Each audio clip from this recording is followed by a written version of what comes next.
Susanti, calon guru penggerak angkatan 10 dari SD Negeri Salenggang, Kabupaten Sukabumi. Di sini saya akan membagikan aksi nyata modul 1.4 budaya positif. Perkenalkan, fasilitator Ibu Ita Sartika, pengajar praktik Ibu Jatmita. Adapun rencana tindakan untuk aksi nyatanya adalah sebagai berikut.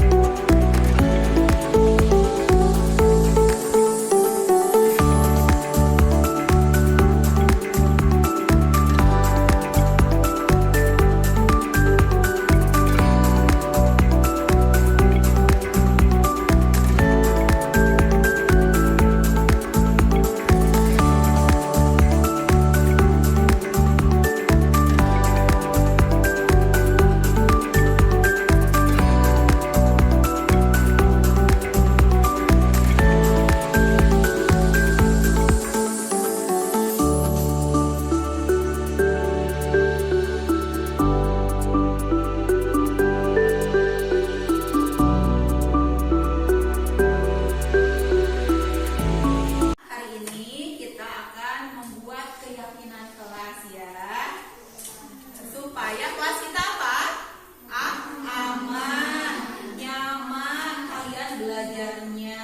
Nah, jadi kesepakatan kelas ini silahkan kalian yang buat ya, dan kita akan sepakati.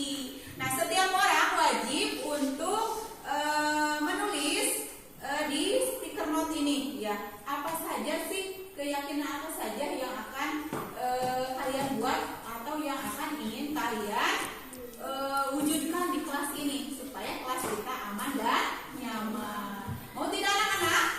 Nah, sekarang Ibu akan membagikan satu orang satu stiker note-nya. Silakan ditulis dan nanti ditempelkan di depan atau di papan tulis, dan kita akan mendiskusikannya bersama-sama ya. Kesepakatan apa saja yang akan kita lakukan. Sok, boleh tulis diri apa? Boleh lebih dari satu. Bang harus kepengen harusan. Ya, yang keras aja apa-apa. Kenapa? Ya, dinamain boleh. Nanti boleh ke depan ditempel. Ya. Di depan di ya, boleh dikasih nama.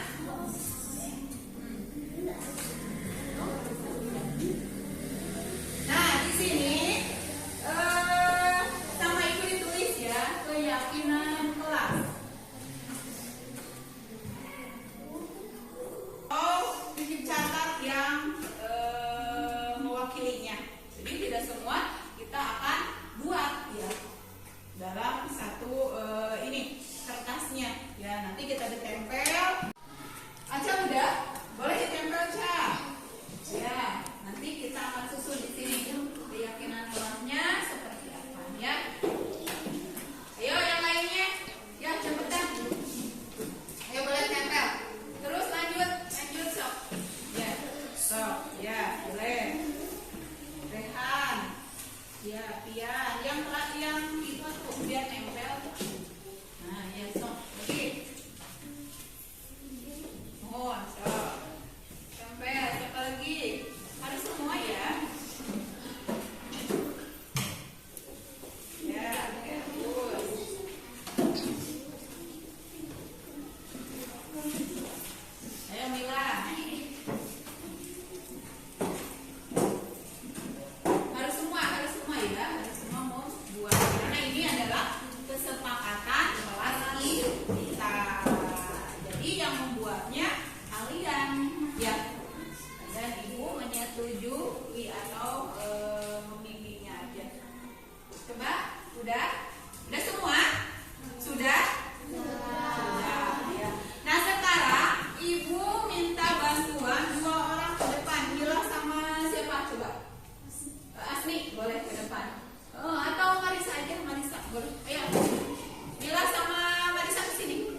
Lila yang nulis. Jadi nggak apa-apa. Lila yang nulis, Marisa yang menyebutkan. Coba, sok.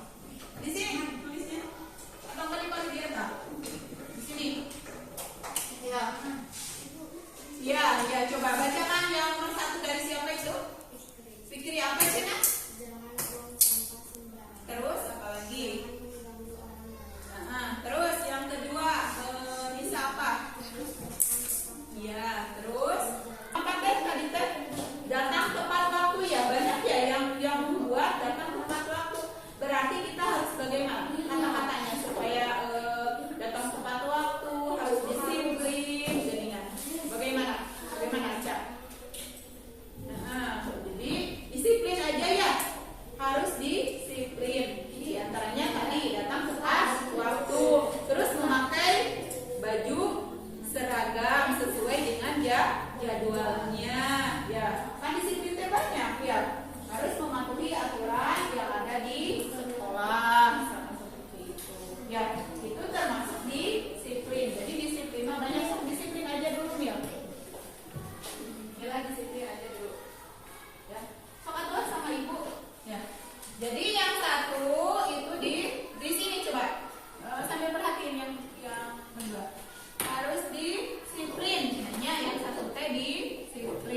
kalian yang tentukan konsekuensinya.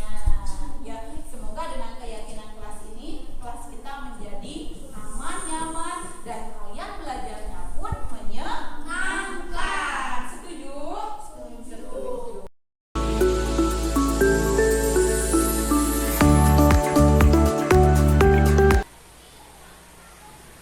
Bismillahirrahmanirrahim. Assalamualaikum warahmatullahi wabarakatuh.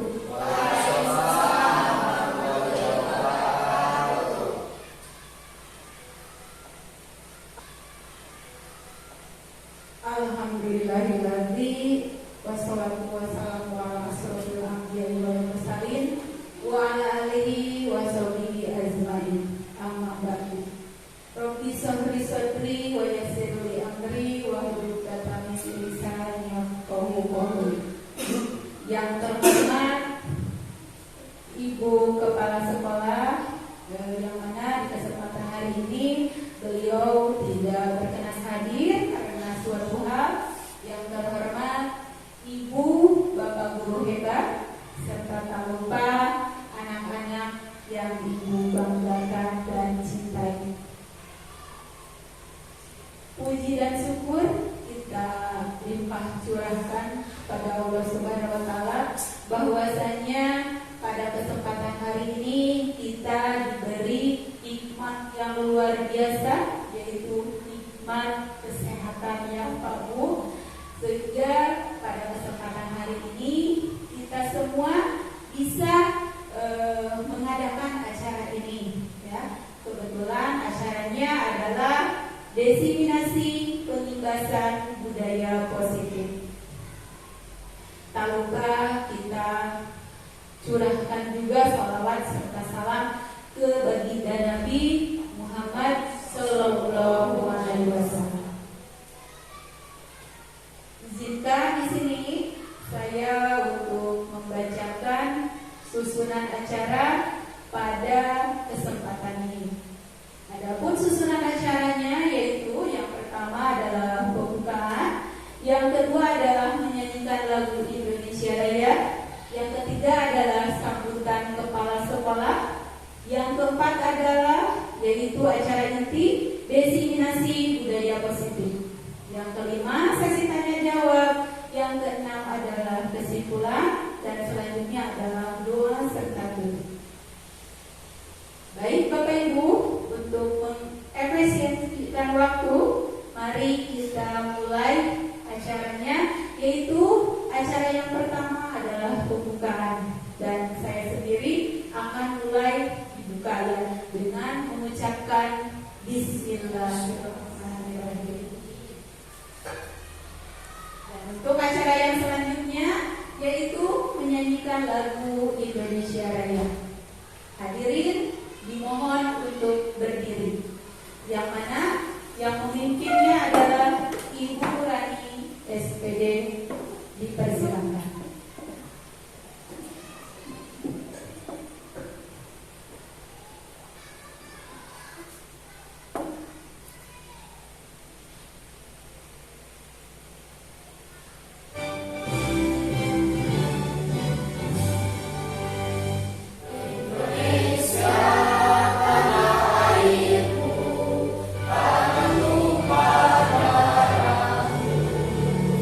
Di sana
mohon duduk kembali. Terima kasih Ibu Rani atas khotbah. Baiklah Bapak Ibu guru hebat sekalian dan anak-anak yang mencintai, terima kasih sekali lagi terima kasih atas kehadirannya untuk mengikuti acara ini, yaitu acara diseminasi atau pengibasan budaya positif. Yang mana di kesempatan ini saya bukan berarti menggurui ya Pak Bu. Di sini kita sharing aja atau berbagi. Kebetulan saya diamanahi untuk membagikan praktik baik ini. Ya mudah-mudahan nanti ke depannya kita bisa realisasikan di sekolah kita. Terima kasih. Baik, untuk perkenalan dulu ya. Mungkin semua udah pada kenal juga, tapi nggak apa-apa. Alangkah baiknya ada pepatah-pepatah apa Pak Bu? Tak kenal maka tak sayang. Di sini saya adalah Dede Hirawati, tempat tanggal lahir Sukabumi 14 Juli 1977. Alamat rumah saya boleh ya datang nanti. Kampung Sukarata RT 8 RW 3 Kelurahan Surade, Kecamatan Surade. Dan moto saya adalah menjadi manusia yang bermanfaat bagi orang lain. Terima kasih Bapak Ibu semua dan anak-anakku. Dan selanjutnya di sini ya, karena sekarang waktunya waktu yang apa sih? Rawan ya, yaitu sudah siang ya, karena kita mestinya jam pulang sekarang ya. Tapi Pak Bu, sekali lagi saya mengucapkan terima kasih karena sudah menyempatkan datang ke acara ini. Oleh karena itu untuk apa sih namanya teh, menghilangkan rasa ngantuk kita ya. Di sini saya punya ice breaking ya, yang mana nanti para hadirin atau Bapak Ibu semua boleh berdiri dan untuk berjoget bersama. Siap Bapak Ibu? Siap. Baik, mari kita mulai sedikitnya. Semuanya dipersilakan untuk berdiri, atau boleh yang mau ke depan juga boleh, di depan di sini bersama-sama. Boleh? Mau di tempat itu saja. Baik ya. Ya, kita mulai. Bapak Ibu ya, tangan ke samping, rangkulah teman, tangan ke depan, fokus tujuan, tangan ditepuk, bertepuk tangan, tangan ditepuk, bertepuk tangan.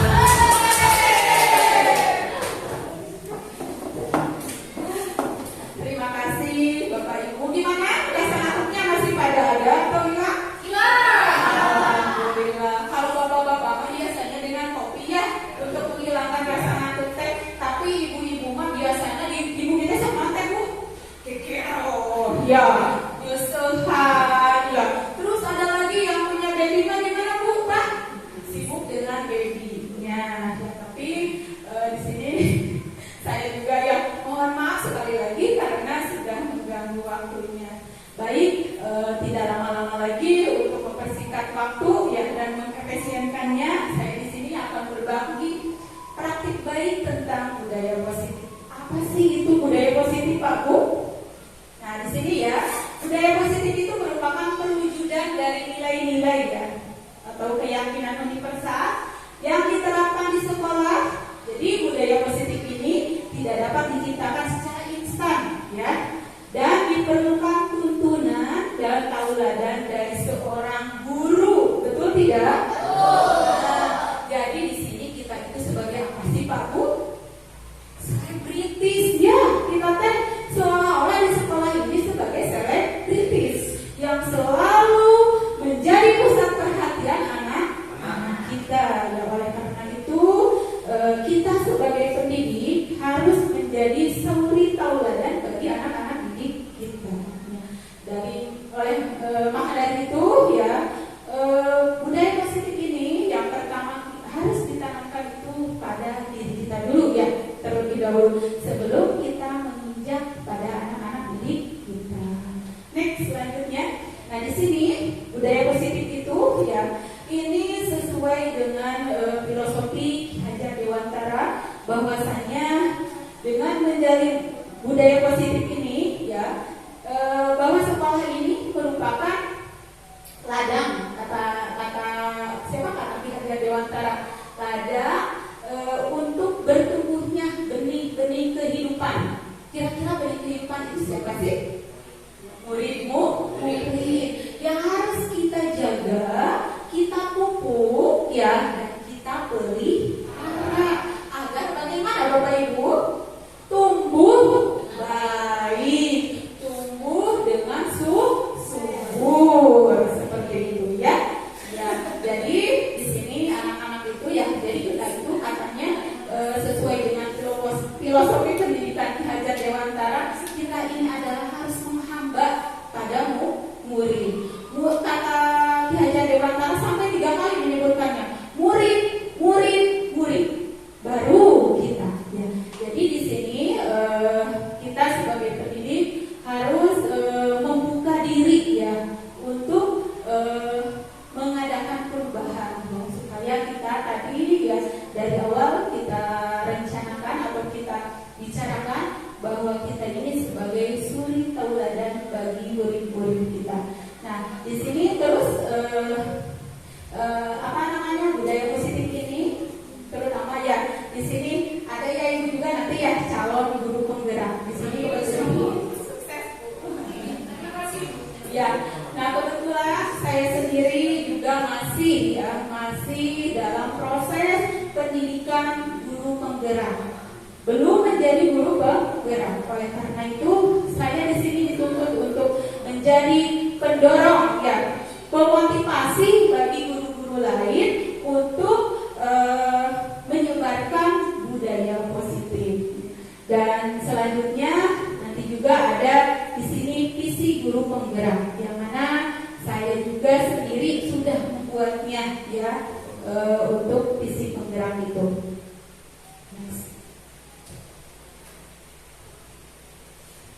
Nah, di sini ya budaya positif itu didasari oleh 5 unsur atau 5 faktor. Yang pertama adalah ada disiplin positif dan kebajikan universal. Yang kedua adalah motivasi, hukuman, penghargaan, dan restitusi. Dan yang ketiga adalah keyakinan kelas. Yang keempat adalah kebutuhan dasar manusia. Yang kelima adalah posisi kontrol. Yang keenam adalah segitiga restitusi. Next. Baik, poin yang pertama ya, bahwa disiplin positif itu menurut Ki Hajar Dewantara ya, maupun ada teori lain ya, yaitu Diane Gosen ya, yang mengartikan bahwa disiplin itu adalah bentuk kontrol diri ya, agar dapat mencapai satu tujuan yang mulia yang mengacu pada nilai-nilai universal. Yang bagaimana sih yang nilai-nilai universal itu Pak Bu, seperti apa coba?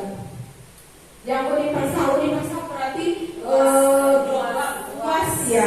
Jadi tidak hanya diri sendiri aja yang mau mengartikan disiplin itu, tapi berlaku untuk semua. Coba menurut Bapak Ibu, siapa yang ada yang mau mengasih masukan tentang disiplin? Definisi dari disiplin itu sendiri. Ini kan menurut Ki Hajar Dewantara dan Diane Gosen ya. Menurut teori beliau bahwa disiplin itu seperti itu. Mungkin ada masukan dari Bapak Ibu tentang disiplin itu apa? Kita mengartikan disiplin itu ya harus patuh, taat, betul tidak? Nah, jadi kita identiknya dengan itu, ada patuh, ada taat, ada aturan, ya, ada hukuman. Padahal menurut Ki Hajar Dewantara tidak seperti itu, ya. Next. Nah, di sini kan tadi ya dari disiplin itu akan muncul, ya, akan muncul adanya motivasi, adanya hukuman, adanya konsekuensi dan restitusi, ya. Yang mana nanti ada motivasinya itu berasal dari motivasi manusia, jadi dorongan dari orang lain. Yang selanjutnya motivasi ini yaitu untuk menghindari ketidaknyamanan hukuman, ya. Disiplin ini untuk mendapatkan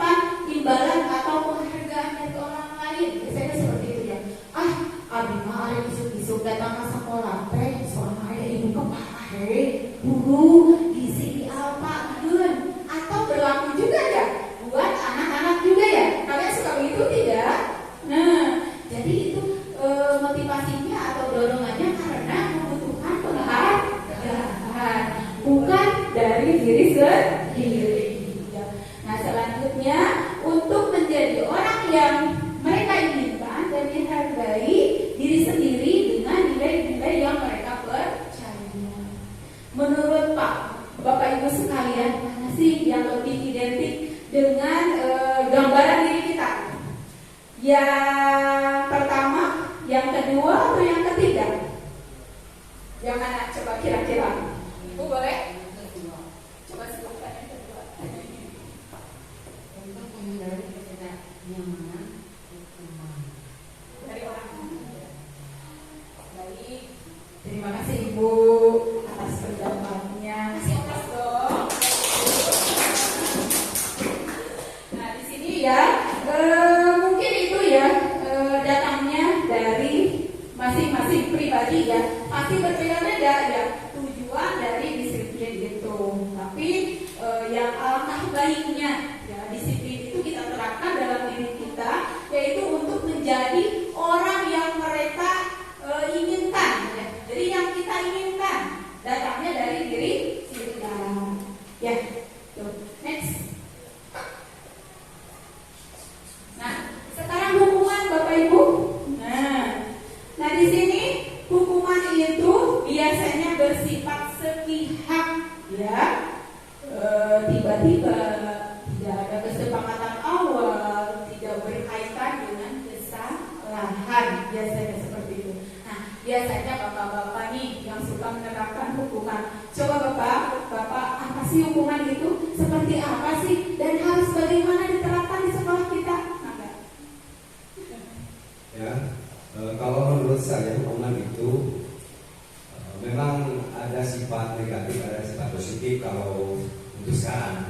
Tapi yang dimaksud dengan hukuman itu intinya supaya anak lebih memahami. Ketika diberikan satu pemahaman, contoh dengan harus datang jam sekian, terus di kelas jangan ribut, harus tertib, itu kan aturan. Yang minimal maksudnya intinya hukuman itu untuk menjaga keamanan dan stabilitas di sekolah.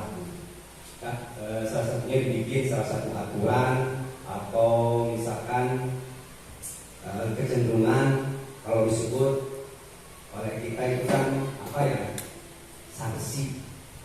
Akhirnya sanksi kalau misalkan ada anak yang bersifatnya negatif seperti ini. Tapi itu kan mengantisipasi. Tapi kalau zaman sekarang itu sangat berhati-hati Bu ketika menindaklanjuti salah satu siswa atau murid. Itu aja Bu. Terima kasih. Terima kasih Bapak Ibu SPD telah memaparkan tentang definisi dari hukuman. Betul sekali Bapak Ibu ya. Bapak betul ya. Hukuman itu kita terapkan seperti ini. Saya ucapkan terima kasih dan beri aplaus untuk Bapak Ibu. Ya betul sekali ya, hukuman itu adalah sesuatu yang akan kita terapkan dikala ada yang melanggar. Itu ya intinya. Tapi di sini kita juga harus lebih memahami lagi akan dari kebermanfaatan hukuman. Nah sekarang ada restitusi katanya ya. Jadi tadi setelah ada hukuman pasti ada restitusi. Apa sih itu restitusi itu? Ya. Nah restitusi itu adalah proses menciptakan kondisi bagi murid untuk memperbaiki kesalahan mereka sehingga mereka merasa kembali pada kelompok mereka dengan karakter yang lebih kuat. Ini menurut Gosen ya. Teori ini menurut Gosen tahun 2004. Jadi yang mana restitusi itu adalah suatu proses ya untuk menciptakan tadi. Jadi kan kalau kita tadi menghukum ya kata Bapak ya, ada sepihak yang merasa gagal ya atau dirugikan seperti itu. Nah di sini untuk restitusi ya kita diharapkan apalagi ya terutama buat anak-anak didik kita ya, restitusi itu suatu cara atau suatu langkah untuk mengembalikan motivasi kepercayaan diri mereka kepada hal yang mereka anggap gagal. Kembali lagi mereka menjadi anak yang sukses, tidak lagi terpojok, tidak lagi merasa down ya seperti itu. Nah itu adalah restitusi. Jadi restitusi itu adalah merupakan langkah proses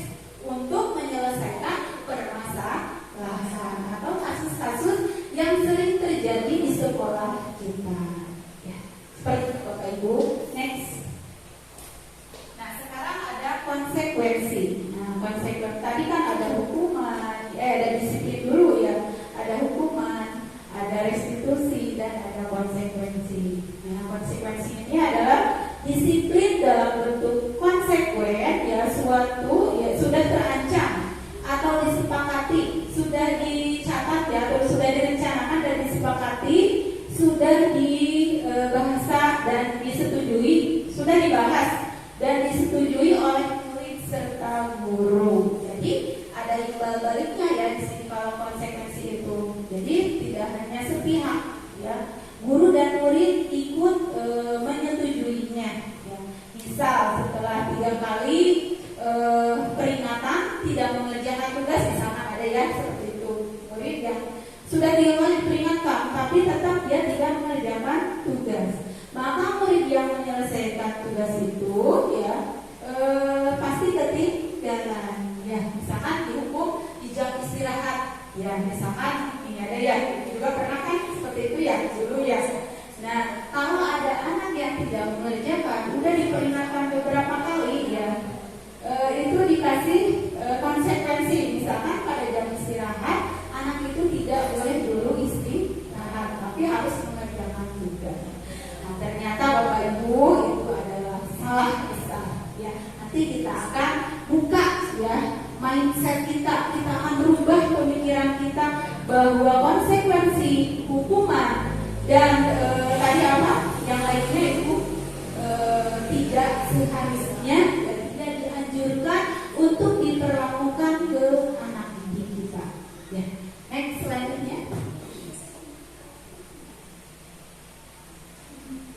karena jenuh ya ngobrol terus apalagi mendengarkan, ada yang ngantuk, masih ngantuk Pak Bu? Boleh ya kita ice breathing dulu supaya kembali segar kembali dan enak ya. Jadi suasananya bahagia gitu ya, nggak ngantuk, nggak jenuh ya. Coba di sini ada ice breathing. Boleh nanti yang bisa menyebutkan akan saya beri dulu stiker notnya, nanti boleh ditulis bahwa tulisnya tidak. Ya, boleh sebutkan aja ya. Tapi di sini ada peraturannya untuk menghindari riuh pada acara ini. Kalau yang mau menjawab ya boleh tunjuk tangan ya, dan silakan ke depan. Nah, di sini speaking yang pertama yaitu negara mana yang hanya terdapat 2 wanita saja? Aja. Boleh ke depan aja sini. Ibu dapur itunya. Boleh Aca menyebutkannya? Nah, pasti Bapak dan Ibu kalah ya, kalah cepat. Boleh apa saja jawabannya? Italia katanya. Ibu tanya lagi, siapa Italia? Oh, Italia. Betul sekali. Tepuk tangan untuk Aca, dan di sini akan dikasih reward. Terima kasih Aca. Ya.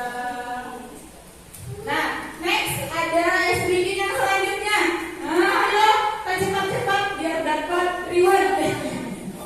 Yang pertama, yang kedua, susu apa yang berganti setiap 5 tahun sekali? Boleh? Ke depan, Bu. Isinya Bapak. Bapak-bapak kasih izin ya. Boleh di sini ya, Bu. Coba apa namanya, Bu? Susu SGM. Kenapa susu SGM? Saya dikasih susu SGM.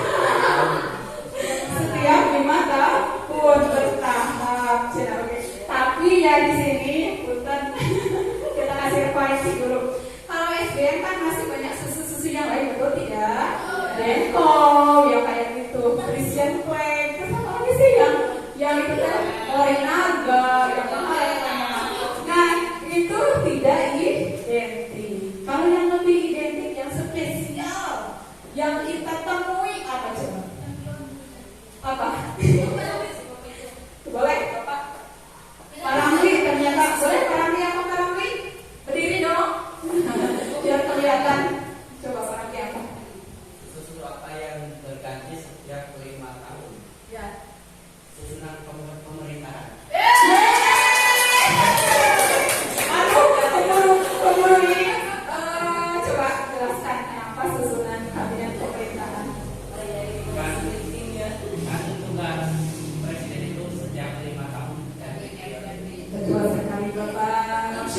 luar biasa, kasih aplaus. Kasih reward enggak untuk Bapak Ibu ya. Nah, karena Ibu Bapak Guru dikasih rewardnya cukup permen aja. Ya, terima kasih Kak Andi atas jawabannya. Masih mau es breaking-nya? Lanjut. Ya, boleh. Es breaking satu kali lagi aja katanya ya. Ya, coba yang ketiga, nasi apa yang paling susah untuk ditelan? Ayo, ibu-ibu, ibu-ibu. Nasi coba saja. Betul sekali, apa Bu? Coba. Nasi diri, Bu. Karena kalau nasi itu tidak bisa ditebak oleh siapapun. Siapapun sesuatu karena nasi itu tidak ada yang bisa ditebak. Ini harus ditelan.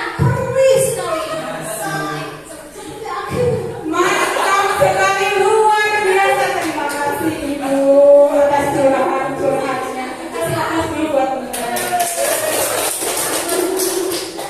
Boleh dikasih reward apa ya?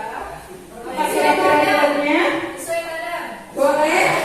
Sesuai badan, berarti untuk mengurangi ya. Kasih apa ya? Kasih apa ya? Biar leor-leor apa ya? Coba ini aja lah. Nih, dikasih kue aja. Ya, sama-sama. Ya, dan Ibu juga semoga dengan makan itu bisa mengurangi berat. Kalau nanti datang aja. Ya. Baik Bapak Ibu sekalian dan anak-anakku yang dibanggakan, ya kita lanjut ke materi. Pada saat alhamdulillah kita sudah merefresh sejenak ya. Gimana perasaannya Bapak Ibu? Luar biasa. Bahagia kan?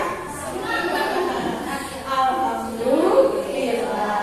Nah, sekarang kita lanjut. Tadi kan ada disiplin ya, terus motivasi dan yang lainnya tadi ya. Nah, sekarang selanjutnya yaitu keyakinan sekolah atau kelas. Pak Bu pengen nanya, apa sih keyakinan kelas itu? Kenapa tidak peraturan katanya ya? Kita kan suka mengartikannya peraturan ya, keyakinan teh. Anak-anak di kelas kita udah menyusun tidak? Udah ya, alhamdulillah ya. Kelas 5 sudah menyusun keyakinan kelasnya. Nanti di episode selanjutnya ada contoh keyakinan kelas yang dibuat oleh anak didik saya, yaitu di kelas 5. Nah, baik di sini keyakinan kelas atau keyakinan sekolah atau keyakinan kelas itu adalah ya yang mana guru berperan ya dalam mewujudkannya. Terbentuknya itu keyakinan sekolah atau kelas itu dengan adanya kesepakatan ya antar guru dan murid. Coba pengen nanya Pak Bu, biasanya Bapak Ibu sudah menerapkan keyakinan kelasnya seperti apa di kelasnya masing-masing? Anak-anak dilibatkan dan ikut serta dalam pembuatan keyakinan kelas? Tidak ya. Itu dulu ya saya juga seperti itu sebelum mendapatkan pencerahan dari penggerak ini ya. Ternyata Pak Bu ya dalam suasana atau konteks sekarang ini yang anak-anaknya serba milenial, serba canggih ya, serba apa ya, pemikirannya itu global dan pada inovatif. Jadi kita juga harus menyesuaikan ya. Karena kalau anak-anak ditekan oleh kita, nanti anak-anak akan berontak ke kita ya. Oleh karena itu, yuk kita rangkul anak-anak, yuk kita ajak berdiskusi mereka. Karena mereka itu adalah seutuhnya ada benih-benih generasi penerus bangsa kita yang harus kita jaga, kita dampingi dan kita motivasi supaya mereka jadi anak-anak bangsa yang berkarakter sesuai dengan kodrat zamannya. Karena sekarang kan zaman kita udah canggih ya, udah milenial, udah serba apa sih namanya anak-anak kalau gini?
membuat keyakinan kelas. Bagaimana anak-anak?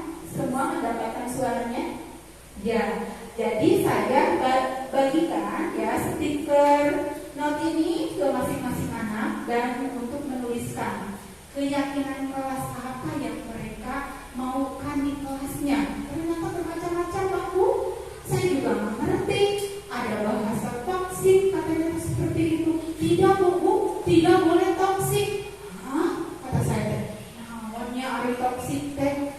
Terus tanya lagi saya ke anaknya, apa sih Neng? Toksik itu enggak saya yang mengusulkan tidak boleh toksik katanya di kelas teh. Ya, ternyata cina toksik teh apa Bu? Apa? Bahasa yang kasar. Ya. Nah, itu ternyata anak didik kita istilah-istilah yang seperti itu mereka sudah menguasai. Sedangkan gurunya sendiri, saya sendiri ya tidak tahu dengan istilah-istilah itu. Oleh karena itu, mari kita gali ya potensi-potensi yang mereka miliki dalam dirinya, ya sesuai dengan karakternya. Ya, jadi kan karakter murid itu berbeda-beda ya. Ada yang kolokan, ada yang caperan, apalagi ada yang baperan seperti itu ya. Nah, kita di sini sebagai pendidik otomatis kita harus menjadi pendamping mereka, ya, menjadi penunjuk arah mereka. Jadi di sini kita bukan misalkan apa sih kayak zaman perusahaan apa sih Pak istilahnya kayak ada paksaan. Pokoknya mana kudu kieu, cek ibu kieu titik. Nah, ada bahasa seperti itu. Sekarang mah itu teh nggak boleh Bapak Ibu ya. Kita harus menurut KHD mah ya belajar Dewantara, kita harus menuntun mereka ya, menunjukkan kepada mereka, terutama kita sendiri harus menjadi suri tauladan dulu bagi mereka, karena mereka mah yang pada zaman sekarang mah kan ngeliat di TikTok, aduh, iya juga kalau kurang di kelas atau di sekolah halus ya. Nah, ada yang seperti itu ya, baru ada ya. Nah, berarti mereka itu cenderung meniru.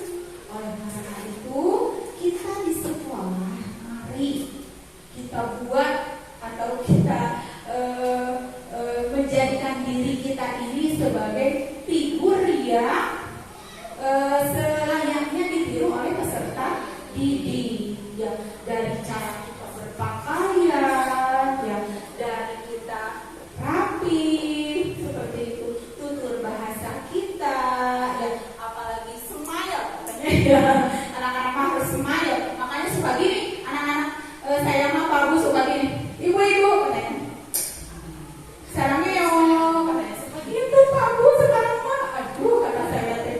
Nah, kita sebagai pendidik harus ya, maksudnya bukan apa ya, jadi harus menuntun mereka, membimbing ya, menjadi bagian mereka kita ini ya, di tengah-tengah mereka, bukan menjadikan kita ini guru yang apa sih yang galak teh katanya teh, yang galak teh ya, yang kilernya baheula cina teh guru teh galak, budak-budak teh mau ngawarok cina gitu ya. Nah, ubah mindset kita sekarang, buang jauh-jauh itu pemikiran itu. Tapi kita harus dengan apa sih namanya teh bersahaja dengan peserta didik ya.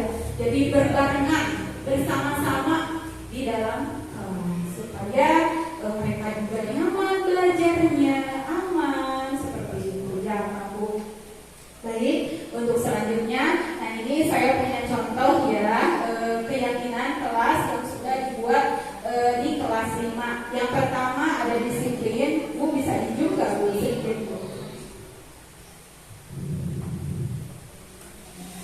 Jadi katanya Pak Bu ya, kalau keyakinan kelas itu tidak usah panjang-panjang, yang gampang diingat oleh anak-anak. Jadi anak-anak terngiang-ngiang.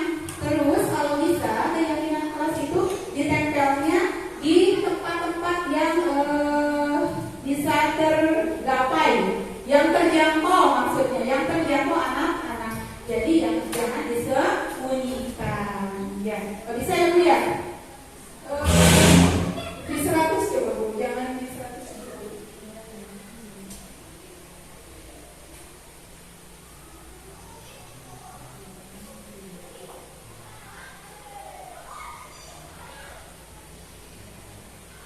sedikit lagi ke atas sini. Yur kamu. Ya setelah jangan. Jadi intinya kelas 5 udah membuat keyakinan kelas, mereka menyepakati tentang disiplin, bahwasanya mereka mau datang tepat waktu, baik itu di jam masuk sekolah dan jam istirahat serta jam keluar sekolah. Terus selanjutnya mereka menyepakati harus saling menghormati antar teman, baik itu antar teman maupun kepada bapak ibu guru yang ada di lingkungan sekolahnya. Dan selanjutnya bergotong royong di sini adalah membersihkan kelas ya ataupun lingkungan sekolah supaya bersih dan nyaman. Serta selanjutnya adalah partisipasi, yang mana mereka dituntut untuk dalam belajar juga aktif dalam belajar, yaitu tidak hanya menyimak seperti itu ya, tapi mereka dimotivasi oleh kita supaya mereka aktif dalam pembelajaran, baik dalam pembelajaran ataupun dalam situasi di luar sekolah. Misalkan artinya seperti ini, melihat yang membutuhkan pertolongan, mereka harus aktif membantu seperti itu, berpartisipasi dalam berbagai situasi. Next, selanjutnya. Ya, nah di sini Bu kembali lagi yang tujuh. Selanjutnya adalah 5 kebutuhan dasar manusia. Jadi bahwasanya kita sebagai manusia mempunyai kebutuhan yang paling mendasar, baik itu kita sebagai peserta didik maupun baik kita sebagai guru maupun peserta didik. Nah, dari 5 kebutuhan dasar manusia itu yang pertama adalah kebutuhan untuk bertahan hidup. Betul tidak? Kebutuhan untuk bertahan, kita mempertahankan ya, mau bertahan hidup. Yang kedua adalah cinta dan kasih sayang. Butuh tidak Bapak Ibu cinta kasih sayang? Butuh sekali. Itu apalagi Bu Nurani yang paling kencang ya. Begitu ya Pak. Dan yang selanjutnya adalah kebutuhan kebebasan. Butuh tidak kebebasan? Nanti bertanya butuh tidak kebebasan? Butuh sekali ya. Butuh kebebasan berekspresi ya, kebebasan apa memilih sesuatu itu ya. Dan selanjutnya adalah kesenangan atau fun. Nah, ada kesenangan. Kita perlu senang nggak Pak Bu? Betul, perlu sekali. Apa sih yang membuat kita senang? Bu Krisna. Oh iya, seperti itu ya ibu-ibu mah. Apalagi kalau awal bulan. Kasih apa Bu Krisna? Jaket. Itu mah hanya jalan ya. Dan selanjutnya adalah kekuasaan atau power katanya ya. Jadi kita juga membutuhkan kekuasaan. Bahwa saya ini berkuasa. Di rumah saya sebagai ibu harus begini. Di sekolah saya sebagai guru harus seperti ini dan seperti ini. Ya seperti ini. Next.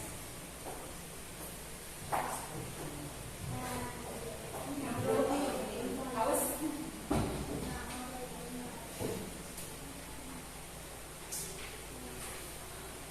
Silakan sambil dicicipi ya makanannya.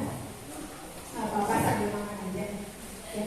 Nah, ada es krim lagi katanya teh. Duh, mau nggak es krim lagi? Boleh. Mau katanya anak-anak terutama. Boleh ya.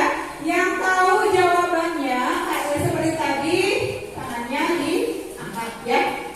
Nah, di sini ada gambar daun, terus ada huruf B, ada sini.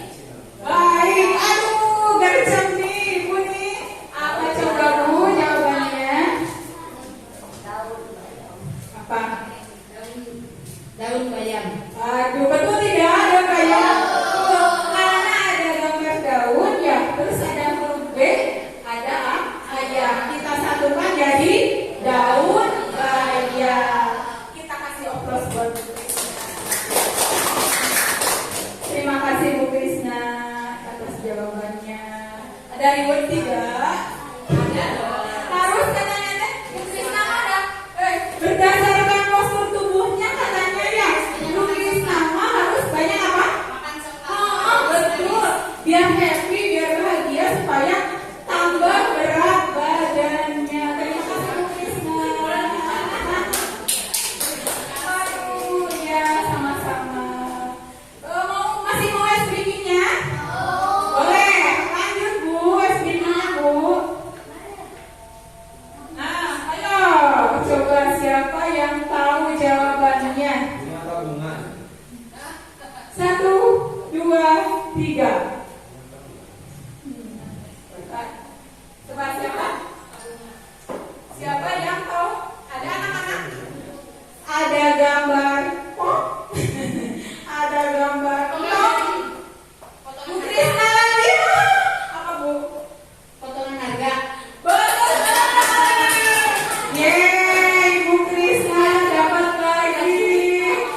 nanti duanya bagus loh.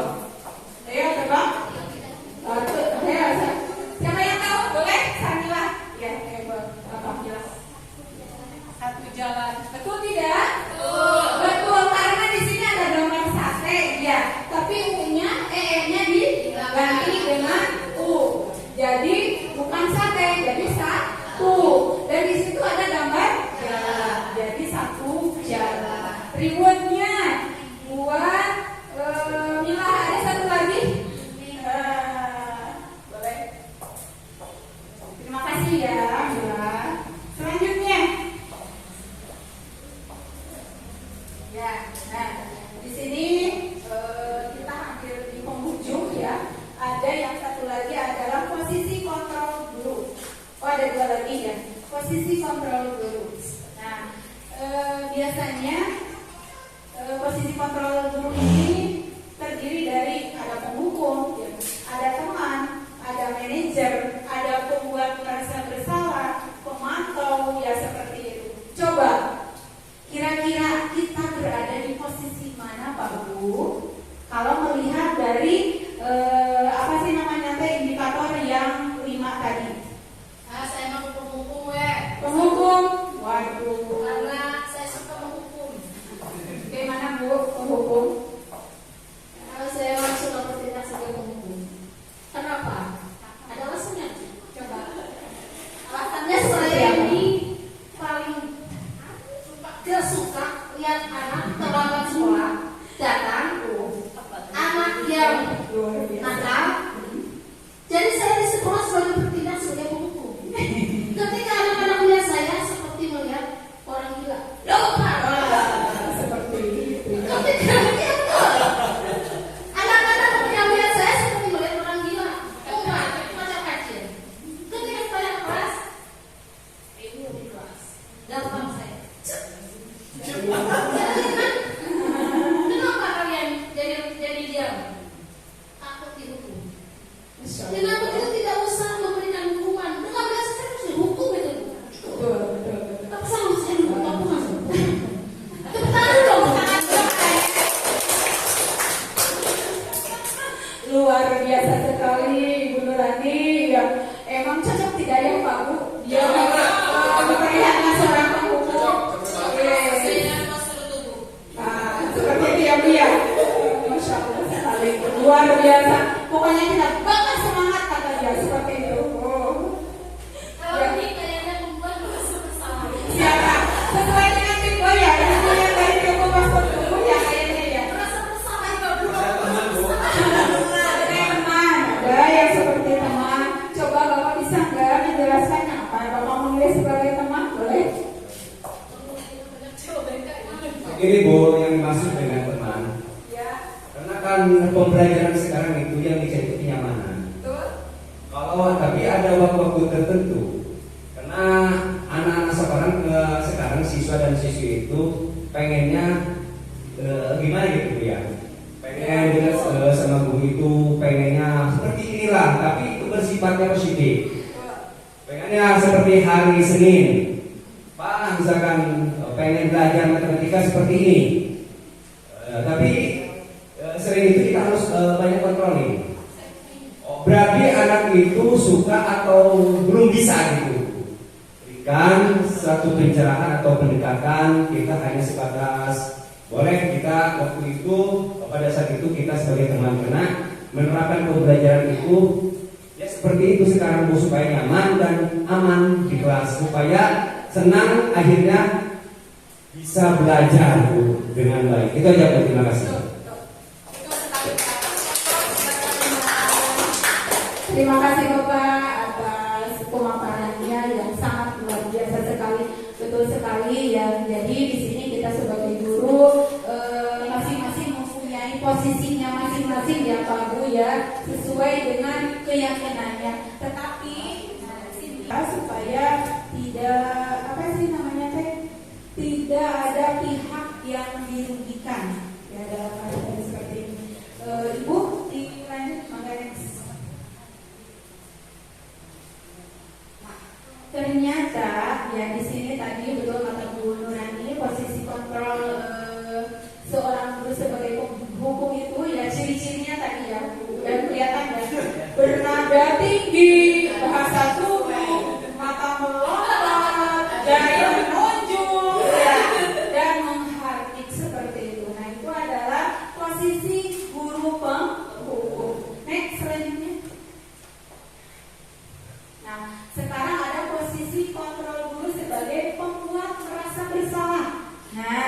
di sini nada suaranya memelas, halus, bahasa tubuh, merapat pada anak seperti ini misalnya. Nah, kamu tadi sudah melakukan apa ya? Nah, seperti itu. Itu bahasa tubuhnya juga dan nada suaranya juga sudah kelihatan.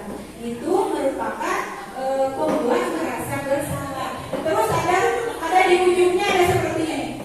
Kasihan coba sama ibu teh udah capek ngajarin kalian. Kok kalian terus melanggarnya seperti itu ya Pak Bu ya. Nah itu adalah pembuat merasa bersalah. Next. Nah yang selanjutnya adalah posisi kontrol seorang guru teman sebagai teman tadi ya Bapak udah memaparkan bahwa seorang teman itu biasanya nada suaranya ada ramah, akrab, bercanda, terus bahasa tubuhnya juga kelihatan ya. Jadi ke anak teh smile gitu ya. Terus merapat pada murid, matanya juga senyumnya semut jadi penuh dengan humoris biasanya. Itu adalah posisi guru sebagai teman. Nah, sekarang posisi guru sebagai pemantau. Sama. Dari sana, ya. Anak-anak teh misalkan mau masuk kelas, kita teh. Nah, iya dah. Jalan geleng. Nah, jadi kamu masuk kelas. Nah, kamu masuk kelas. Duluan. Nah, seperti itu. Itu adalah mantau. Jadi bahasa tubuhnya datar, ya. Datar. Jadi datar teh senyum tidak, ramah tidak, terus marah tidak. Seperti itu. Siapa di sini yang kira-kira? Bu Renti, betul. Iya, Bapak. Nah itu sebagai pemantau. Jadi meninjau anak-anak terus, kontrol ya kerjaannya. Nah itu adalah posisi sebagai kontrol. Nah sekarang sebagai manajer. Manajer itu mana sih kamu? Yang paling atas kan ya biasanya kedudukannya ya kalau manajer itu. Ya. Kenapa Bu? Mati lampu. Aduh, mati lampu yang apa ya kita lakukan. Nah, posisi manajer di sini ya kita sebagai guru itu sangatlah dianjurkan. Kita harus menjadi seorang manajer. Yang mana manajer itu ya sifatnya adalah tadi memantau misalkan seperti itu ya. Terus temannya juga ada dapat di dalamnya. Karena manajer ini ya selain merangkul ya anak didik kita. Coba tanya kalau mereka mempunyai kasus, mempunyai masalah, kita dekatkan diri. Terus kita ambil tindakannya tidak sebagai penghukum ya, tetapi yang harus relevan dengan itu baik keyakinan kelas ataupun harus disesuaikan dengan kurikulum sekarang, yaitu kurikulum merdeka ya. Jadi kita tidak boleh misalkan memaksa anak seperti itu. Selanjutnya Bu? Ya. Nah, selanjutnya adalah satu lagi segitiga restitusi dalam penyelesaian masalah. Nah, di sini tadi ya kita sudah bertindak sebagai manajer ya, tadi yang mana manajer itu tidak hanya sebagai penghukum, pemantau atau teman atau yang lainnya, tidak. Jadi di sini kita harus memberikan anak itu termotivasi ya, mematuhi peraturan itu berasal dari dirinya sendiri, bukan karena dorongan, baik itu dorongan dari luar atau dorongan karena ketakutan ya. Itu ternyata tidak bagus buat karakter anak kita ya. Jadi kita di sini sebagai manajer itu harus memotivasi ya, mencari jati dirinya sendiri. Jadi kesadarannya itu bukan dari pihak luar, tapi dari dirinya sendiri ya. Dengan diarahkan kita, yaitu dengan tadi ya ada penyelesaiannya, yaitu dengan menggunakan metode segitiga restitusi. Seperti apa sih segitiga restitusi itu? Yang pertama, langkah pertama yaitu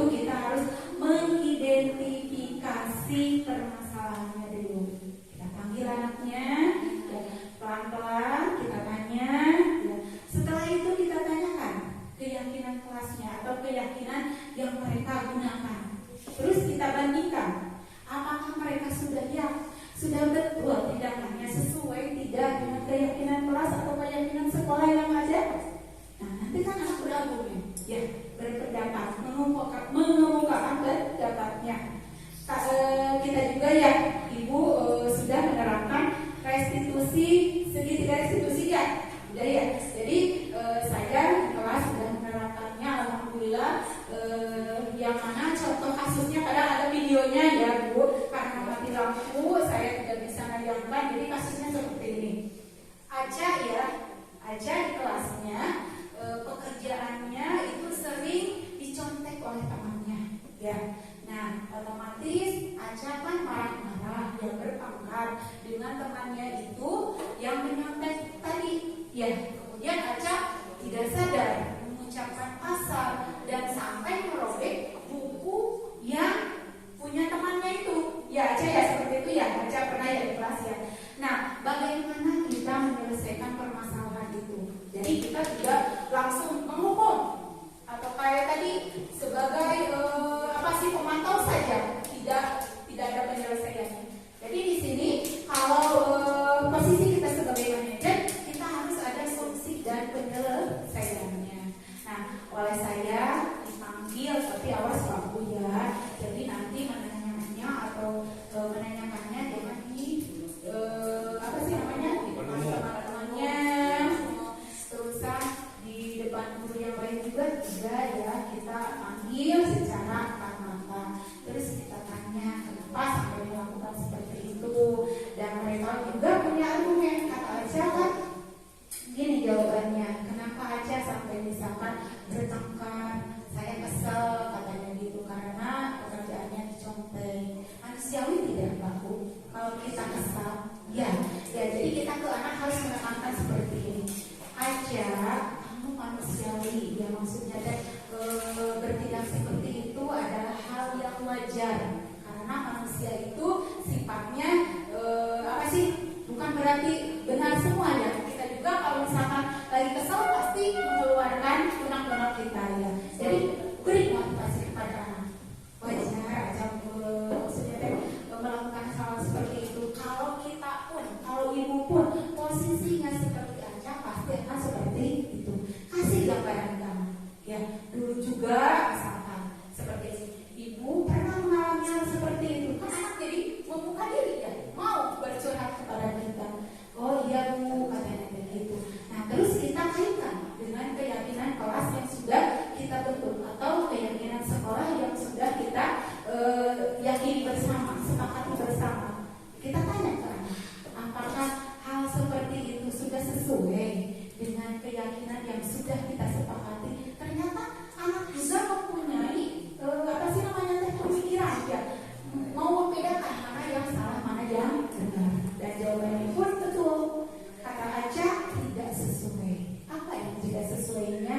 Kita kaitkan lagi. Katanya tidak saling menghormati. Kata Aca seperti itu ya.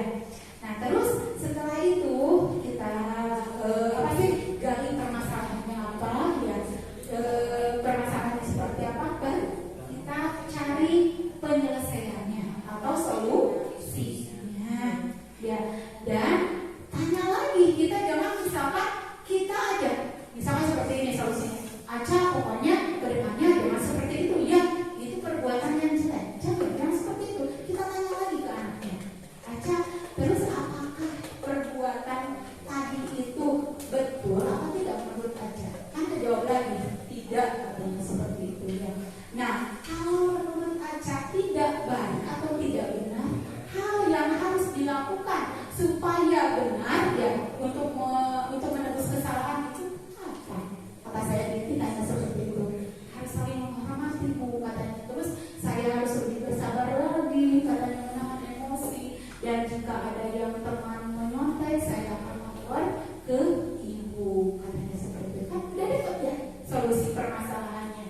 Baru kita meyakinkan kembali kepada anak dan memberi motivasi bahwa kita juga mendukung tindakan anak tersebut dengan misal ya saya seperti ini, Aca, Masya Allah sekali kamu sudah mengakui kesalahan, mau memperbaiki kesalahan,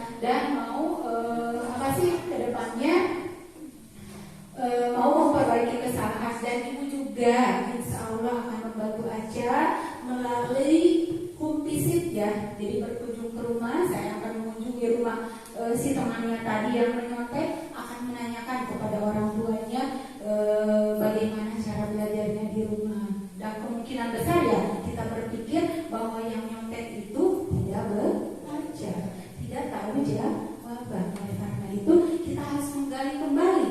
Jadi kita menyelesaikannya tidak hanya satu sisi, tapi dari berbagai sisi. Ya, dari pihak korban juga pihak yang dirugikan, pihak pelaku dan yang